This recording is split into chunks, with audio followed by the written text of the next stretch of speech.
Just when we thought Ontario real estate couldn't get any worse, $10 million has suddenly gone missing and we've been hit with an absolute catastrophe. This should be changing real estate moving forward. Sellers are panicking, buyers are in limbo, agents are scrambling. What happens when a brokerage this large gets shut down, and how will this potentially create a domino effect moving forward? As always, I'm here to clarify the confusion. I've been full-time over 12 years in real estate. Both of my parents have been licensed either 20 or 30 years, and I'm going to shed some light on this situation that you probably don't know about. We're also going to take a look at the market stats, as CMHC has actually predicted that home values start to increase. So the story broke Thursday, August 14th, and it wasn't something that was hush-hush and kept a secret. It was public. My day was going as normal in the morning until I started to receive a ton of phone calls and see messages in several WhatsApp chats that I'm involved in. And what had happened was Rico made a publication that iPro was being forced to shut down. The agents only had 5 days to be at another company. Otherwise, they were automatically going to be transferred to a different brokerage called iCloud. And the reason why the Real Estate Council of Ontario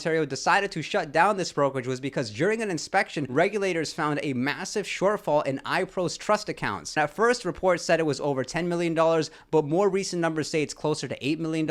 And a trust account is the money which manages and holds on to deposits that are made towards property. And to give you a clear understanding of how transactions work, you have 6 parties. You have your seller, you have your seller's agent, also known as the listing agent, you have the listing brokerage, and then on the other side of the transaction, you have the buyer, the buyer's agent, also known as the cooperating agent, and then you have the buyer's agent brokerage. And when a buyer buys a property, let's say it's a $1 million home, traditionally they may put down 5% as a deposit. And this deposit is kept by the listing brokerage in their trust account. And so what had happened was, this is where the funds are missing and nobody knows where this money has seemed to vanish from. And one of the responsibilities of a real estate brokerage is to protect the money in a trust account. It's kind of like a safe. And if the deal falls apart for some reason, provided that the paperwork is done properly, the buyer is returned that money from the trust account. And the part that's still yet to be determined is who exactly is affected by this. Is it more of the consumers, the buyers or sellers, or is it the real estate agents who also have their commission most likely paid from that trust account? Let's say that the real estate commissions pertaining to this transaction were also 2.5% each side, so a total of 5%.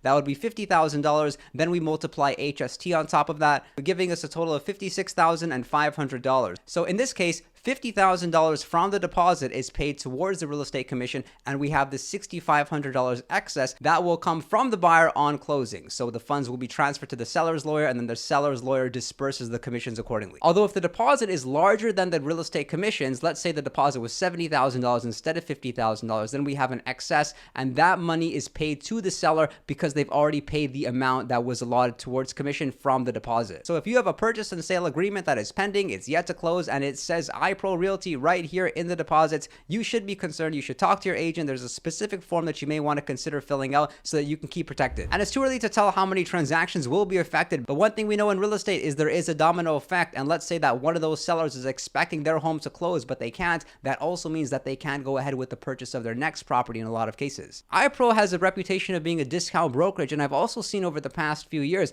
they had 17 offices, about 2,400 agents, and agents were moving to the brokerage because apparently iPro had a very good value proposition. When you take into consideration the monthly fees that they had, the commission splits, also the packages and some of the software that they were giving the agents, it had really surprised me. Like, iPro sounded too good to be true in terms of what they were giving the agents for the amount of money the agents were paying. And that's a nice reminder that if something is too good to be true, it usually is. The major question for any buyer, seller, or agent related to these transactions is your money safe? With respect to the real estate agents, we were all notified that in the event we did a transaction with an iPro agent that is yet to close, that we needed to fill in a specific form. And that's where things get really interesting, because the real estate council's insurance is only going to cover so much. They have their upper limits regarding how much money is protected when it comes to the agents and how much money is protected when it comes to the buyers and sellers and the deposits on those properties. Just like our car insurance has its limit, the Real Estate Council of Ontario and their insurance, it has its limit, and it's never seen anything like this. And if we see all these insurance claims piled on top of each other, it's unlikely that the insurance will cover these funds, and this saga could end up lasting for years. And I've talked to a lot of iPro agents who are really concerned about their commission checks being paid out, and I could only imagine what buyers and sellers are going through. Hopefully this is a wake-up call for us. I know a lot of people, they submit their deposit and without even thinking about it and have that trust in their real estate agent, but at the end of the day, when you're under an agency agreement, it's not just with the real estate representative, it's also with their brokerage. And where the public has their suspicions is around iCloud Realty, because this was not an existing large brokerage prior to this event happening. It's more like iPro had done some sort of rebrand. They've kept their offices, they've kept most of their management. It looks like it's the same brokerage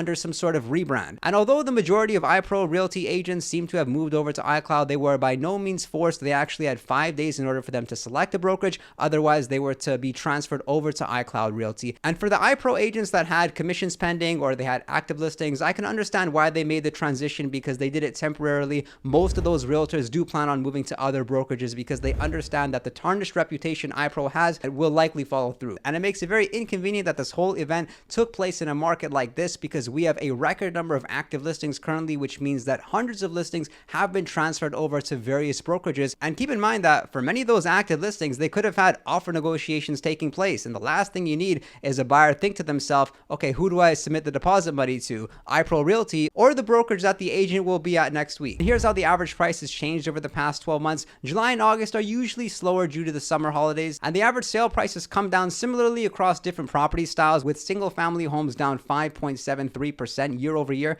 townhouses down almost 8%, condo apartments also down 8%, and even the average rent has actually come down 5%. Although the average price has actually increased in specific areas and it's decreased more significantly in specific areas. The average sale price in Aurora has almost gone up by 8%. Also, Caledon has increased in value. Most cities are down anywhere between 4 to 10%, with Newmarket down 12.4%. And if you are considering buying or selling, make sure to call me.